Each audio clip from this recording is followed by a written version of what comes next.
Bueno, pues vamos a estar muy atentos de eso. Senador, hablemos ahora de este proyecto de ley antimonopolio. ¿Qué se buscaba con esto?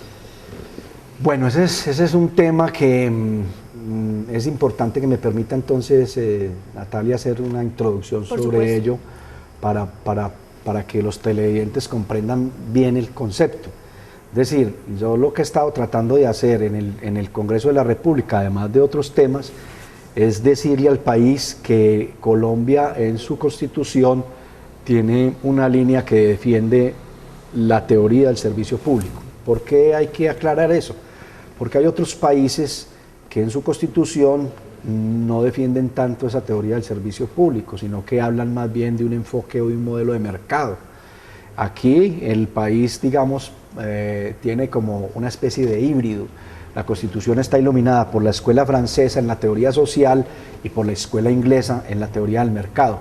Y por eso nosotros hablamos de un Estado social de derecho.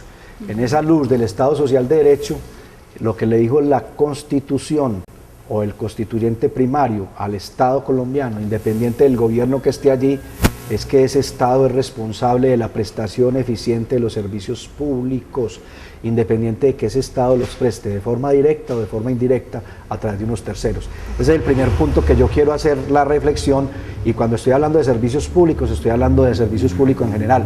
Servicios públicos son la salud, servicios públicos es la educación, servicio público es el transporte, servicios públicos son las telecomunicaciones, servicio público es el aseo, servicio público es el agua potable, servicio público es la energía. Ustedes son temas que son muy importantes para la calidad de vida de todos los seres humanos. En ese orden de ideas, lo que ha estado haciendo el Estado colombiano a partir de esa Constitución de 1991 es entregar a unos terceros que operen esos servicios públicos. Y en la operación de esos servicios públicos, lo que ha venido haciendo entonces esos particulares es cobrar unas tarifas. Y en esas tarifas, ¿qué cobran? Pues cobran obviamente la inversión que ellos hacen, la operación, lo que tienen que gastar o invertir para poder prestar esa operación, y un excedente con el cual se quedan. Y en muchos casos la infraestructura, porque opera una cosa que se llama la figura de la reversión. Pues resulta que en algunos de esos mercados, de esas concesiones, se han dado unos modelos de concentración. Voy a entrar, para no coger, por ejemplo, el problema de la salud, que es un tema supremamente delicado y que me parece que es un tema que tendremos que trabajar en otra oportunidad, porque me gustaría que los televidentes estén enterados de qué está sucediendo, qué es el tema de la ley estatutaria, qué es el tema de la ley ordinaria, por qué no hemos sido capaces de estabilizar el sistema, dónde está el problema está en el flujo de recursos, por qué no hay sistemas de información adecuados, por qué la gente se sigue muriendo en lo que llaman el tema del paseo de la muerte en las camillas, en los centros de atención, porque hay un trato preferencial para unos en detrimento de otros, etcétera. Hay un tema que es bien importante, sí, y que será pues tema de otro día. Hoy me voy a concentrar en uno de los servicios públicos que no es domiciliario, pero que siendo un servicio público no domiciliario sigue siendo un servicio público, es el de las comunicaciones móviles. Ese servicio de las comunicaciones móviles es el que se presta a través de los celulares, o de los teléfonos móviles o los dispositivos móviles. Pues resulta que hoy tenemos en Colombia aproximadamente 50 millones de líneas celulares. Es decir, hay más líneas celulares que gente. ¿Qué personas? Sí, claro, así, incluyendo a los niños y a los adultos mayores. Y resulta que hay una sola empresa que tiene 37 millones de esas líneas celulares. Y las otras empresas se reparten el resto, las otras empresas. Y hay una empresa que tiene también el 52% o más de las líneas de internet, que son alrededor de 7 millones. Entonces, lo que estamos diciendo es que hay unos problemas que se están reflejando en ese mercado. Por ejemplo, la gente está fatigada con la mala calidad en la prestación del servicio.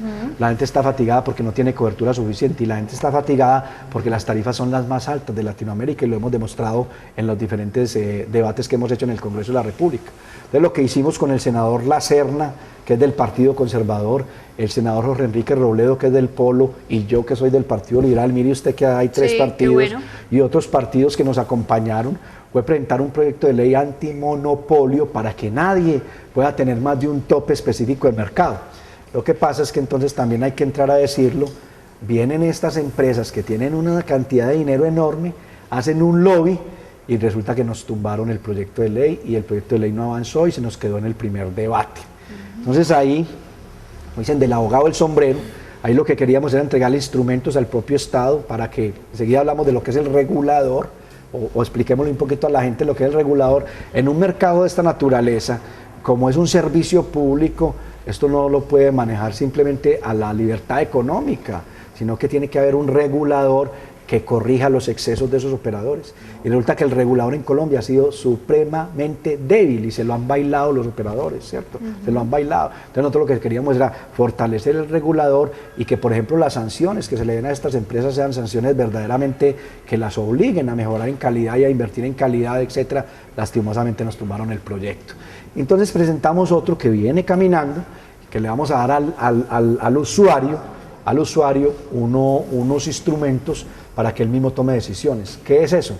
El desmonte de las cláusulas de permanencia mínima. Expliquémosle a los televidentes qué es esa vaina. Vamos a un corte y volvemos. Sí, señor. Antes, entonces, para que comencemos a contarle muy bien a los televidentes en qué consiste este nuevo proyecto, pues vamos a hacer una pausa. No, nos encanta, senador, esa es la idea, que nuestros televidentes queden muy bien informados, pero vamos a hacer una pequeña pausa y ya regresamos más en Hablando Claro.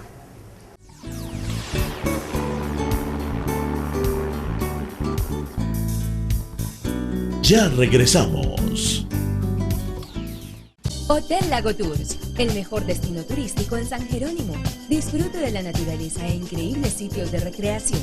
56 cabañas, 7 piscinas, toboganes, canchas deportivas, turco, sauna, juegos de salón, lago y mucha diversión.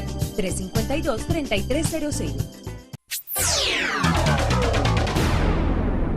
CNC, el canal de nuestra gente.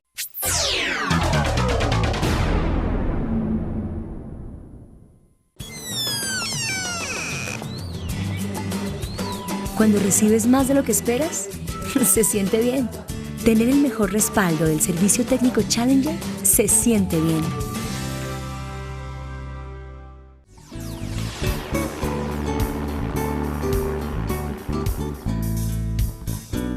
Continuamos.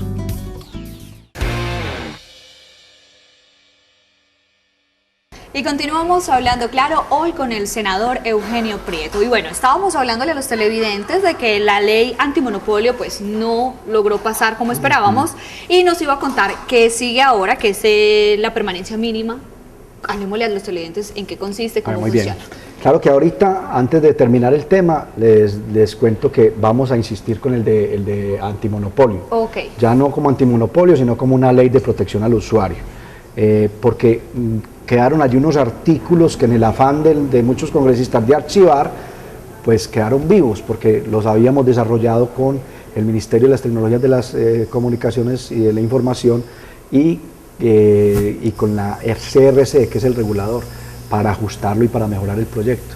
Pero en la discusión se votó la ponencia y no se votaron los artículos, así que los artículos quedaron vivos dentro del trámite pues, legislativo y dentro de la forma legal. O sea que vamos a continuar con esos artículos. Continuamos con ese debate y continuamos con esa pelea y continuamos con esa batalla, porque parece que es una lucha en la que no podemos decaer, porque es defender a los usuarios de este servicio público en Colombia y manteniéndonos sobre ese concepto.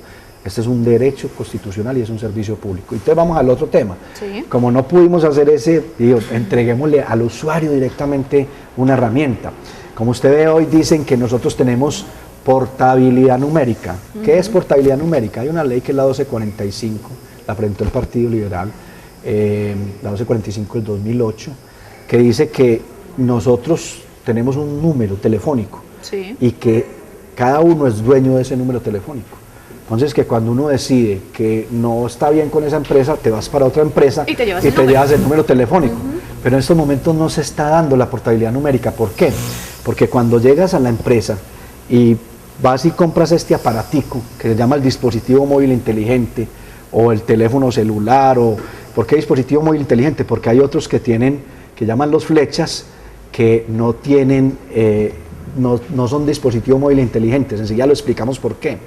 O sea, ese que llaman el flecha simplemente sirve para voz y de pronto para mensajitos de texto. Y ya. Y ya, para de contar. Este dispositivo móvil inteligente te sirve para voz, te sirve para mensajes de texto, pero te baja imágenes, te baja datos a más velocidad y obviamente te permite tener más aplicaciones. Te permite utilizar el Facebook, te permite utilizar el Twitter, te permite utilizar múltiples aplicaciones y redes sociales, ¿cierto? Esa es la gran diferencia de un dispositivo móvil inteligente. Entonces comencemos por lo primero. Cuando vas y te vas a la compañía y te dicen, venga, nosotros sí le vamos a prestar el servicio, pero le vendemos este aparatico y se lo financiamos por 1 año o por 2 años.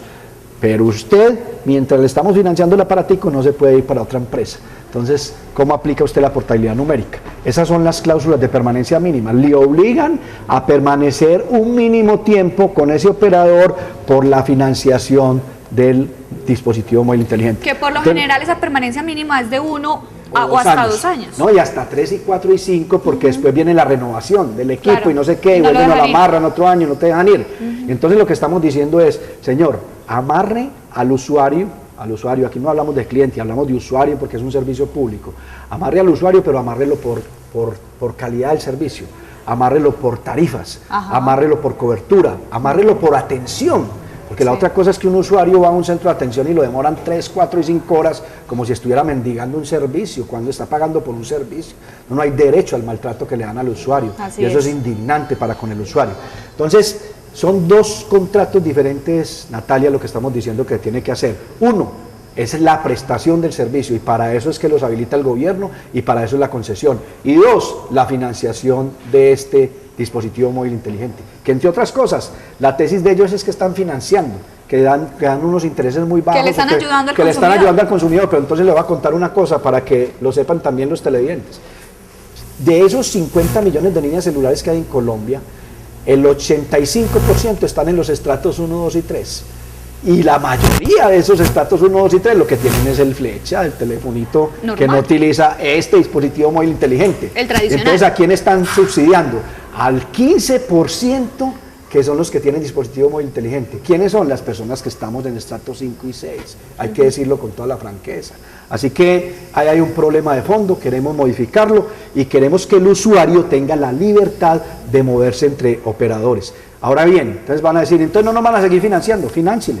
Sí. Pero déjele claro, primero, si le está financiando, cuál es la cuota inicial y cuáles son las cuotas que le está cobrando, porque no le están diciendo al usuario. Y estamos demostrando que están cobrando muchas veces interés de usura. Y segundo, si le va a financiar y el usuario en cualquier momento cree que la calidad no es la mejor, que la atención no es digna y que las tarifas no son las mejores, se puede ir para donde otro operador. ¿Y qué pasa? No le queda debiendo el teléfono, no le queda debiendo el dispositivo móvil inteligente. Traslada esa cartera para el operador donde se va el usuario. Eso es lo que queremos hacer y eso le daría cierta libertad al mercado y obviamente le daría más posibilidad de que sea el mismo usuario un regulador de ese mercado, teniendo más movilidad en el mercado.